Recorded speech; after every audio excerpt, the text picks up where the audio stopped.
Hello, today I'm reviewing a small drone. I hope you find this review short and comprehensive at the same time. Thank you. No, seriously, you know what this is? It's got a flight. So all the time like this, okay? Oh, Yeah, that makes sense. then we have to go. Or no.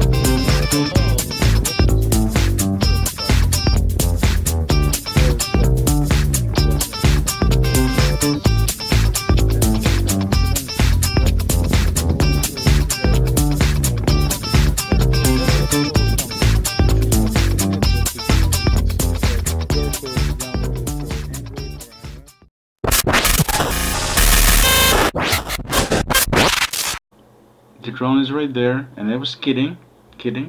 Don't shoot. A review is up next. Thank you. All right, so this is a review of the Syma, yeah, X5UW FPV real-time 4-channel remote control quadcopter, 720p and Wi-Fi. So it's not true HD, but 720p, 720p, I mean, and it shows it can do 360 flip stunts.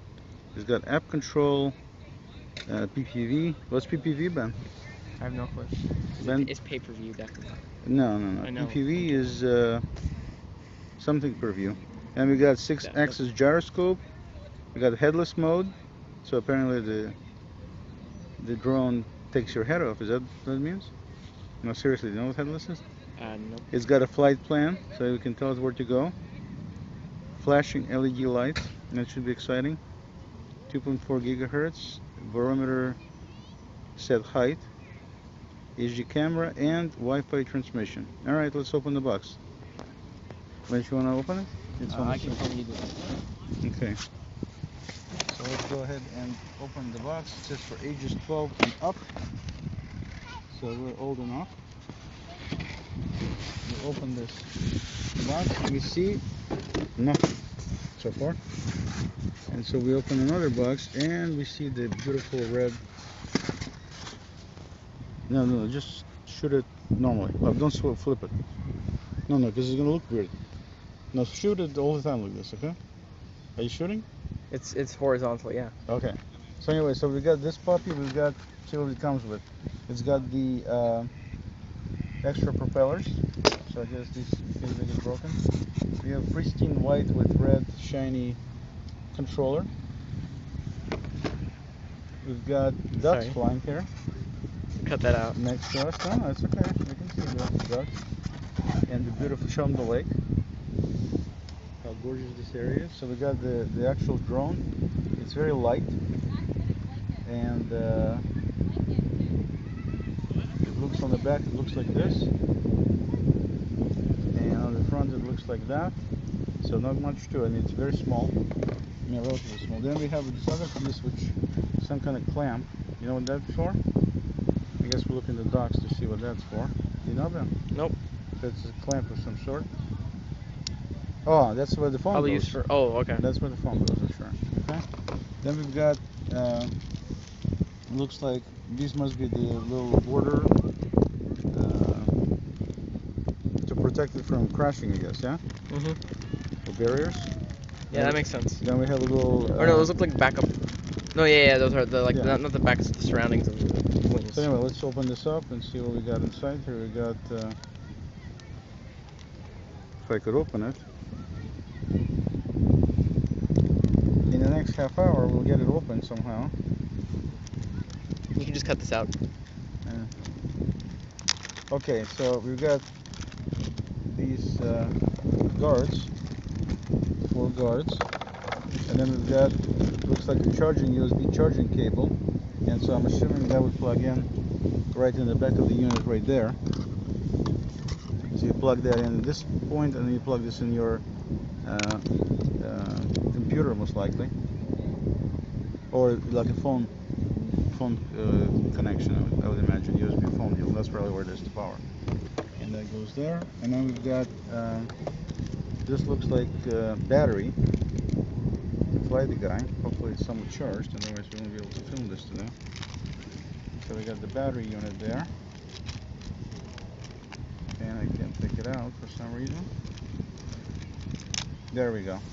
Okay, so it looks like this, and plugs in somewhere. Then we've got this unit here, which is the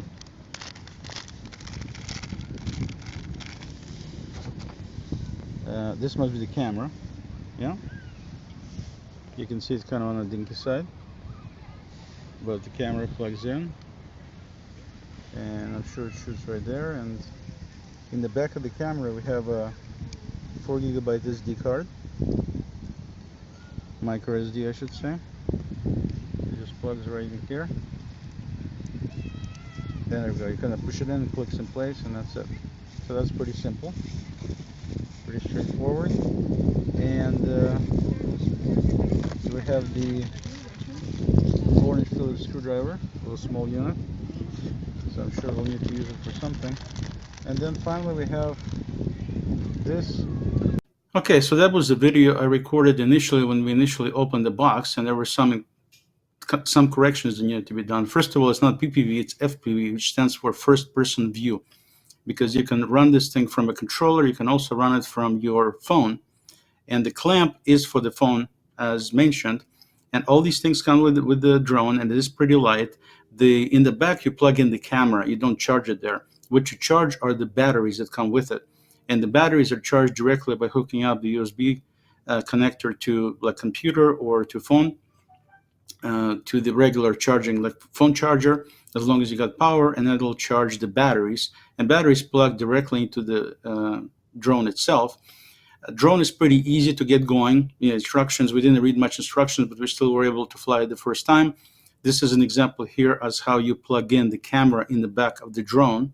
So it's just a little small, but it's definitely, nothing complicated. You just plug it in and there you go. The controller is very nice, totally plastic, but it's pretty easy to operate. Clamp goes in the back. You have to take off a plastic piece and instead put in the clamp so you can use the phone. There is the battery going inside the drone itself.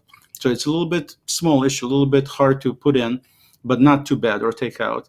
And you can see how small the batteries are, and you plug in the charger into the battery, and then the other end is the USB end that goes there.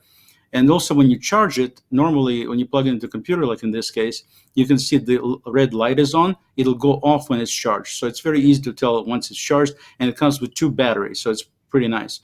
Then you take this plastic piece off there, plug in the clamp for the phone, and then you need to put 4 batteries in the back here, and that's what the screwdriver is to open that little compartment there. And you plug in the clamp, and so you can run the drone from the controller without any phone, or you can run it with your phone. And the phone allows you to do a few things. It allows you to do the flips, and the regular controller too. You can do the flips. You can also control the headless mode. Simply means the drone will move in the direction where you're moving the controller, the actual joystick, as opposed to whatever it's facing. That's what headless mode means. This is an example of actual still shots from the drone itself, because I didn't want to show any kind of promotional thing, so you can see with the quality. And the quality is actually pretty decent. It's not great, but it's really usable in many ways. So these are examples of some still shots from the drone. And this is an example of the video that we were shooting as it was flying. My son Ben was flying this, as you can see, and I was just trying to shoot it, and it was shooting us. You can take still shots and video directly from the drone. If you don't do a lot of flipping back and forth and so on when you're shooting it, you can see the quality is not bad at all. Colors come out pretty nice, very realistic, and you can fly it pretty smooth. Obviously, when the crash landed, it looks like this, and then it'll shake like it went down and up again. And so it's got these little skid things which you can land on, plus it's got the bumpers on the sides, which we wound up losing one of them to the neighbors. Couldn't find one. So that's something to keep in mind. It comes with extra propellers, but not extra bumpers. But it still flies just fine. And it's not difficult to get it to fly even the first time, even without reading the manual too much. And so once you get a little acclimated, you can see that it's not so bad, and it's pretty easy to fly. Even this is all the first time we did this. You can see when you get something close to the camera, it changes the colors dramatically. So you really need to have the camera a little bit away from what you're shooting for the colors to be white balance and everything to be decent. You can see my red jacket doesn't look red at all. But once I get away a little bit and set the drone down, you can see the colors are off. But if you pay attention, you can see the colors are coming back into normal colors the way they're supposed to be.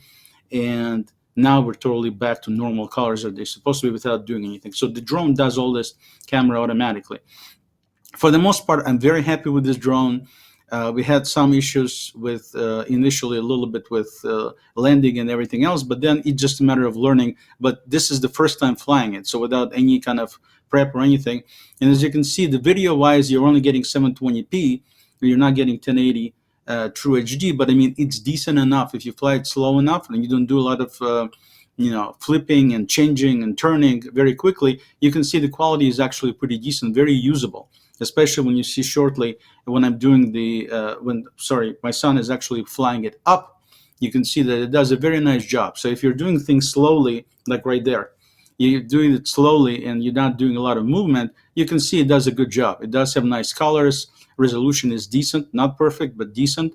And you can do some nice stuff with this drone. Considering it's a sub $100 drone, I think it's phenomenal what you can do with it. And you can fly it up. It hovers pretty nicely. You can also, easily control it from the phone. You can also set this specific flight pattern on the phone, and then it'll fly like that. And you can also use this mode where you can actually see on the phone what the drone sees. We didn't use that mode because we couldn't get the app to download from the QR codes that they show. But then the support people who sold it to me immediately pointed out to the app in the App Store, in the Google Play Store, I should say, in my case, that actually did work just fine to hook up via Wi-Fi. Then you can see what the drone is seeing, and you can fly it that way. So you can control it again from the either controller, or you can control it from the phone plugged in into that clamp. Either way, totally up to you. You can everything records on the microSD card, and then you can easily get it from them. You can take still shots, you can take videos, any combinations. As you can see, when you crash the thing, it's still shooting. And then in this particular case, it recovered, went up, and then that was it.